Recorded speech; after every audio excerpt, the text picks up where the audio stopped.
Tyshomungu gumimi tok jakte munguji o athung buch munshian Isa alalanu api kilum yemanu api tuchiten kef Isa chakshuchi ba Halleluja Jesu Christa tetadem umshianu api tuchichuchu du chishitola api julang Isa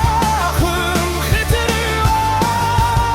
tushoy samizarua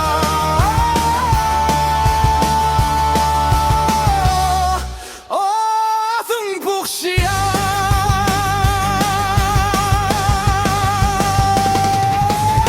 api nununi aktsichi boshipa shipa api nunu toktsichi shitsungojipa api nunu rimokichin nunu api mukhek shoalmungujipa akinju isa alala tonkeknu shotto kimayonde aranga pikilim makshejianu isa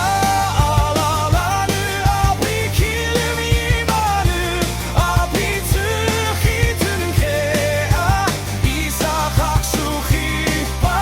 Halleluja Jesu Christa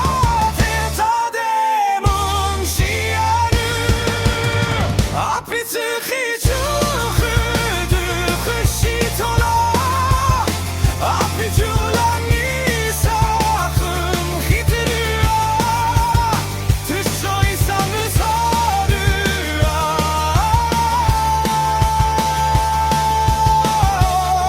athung buchshia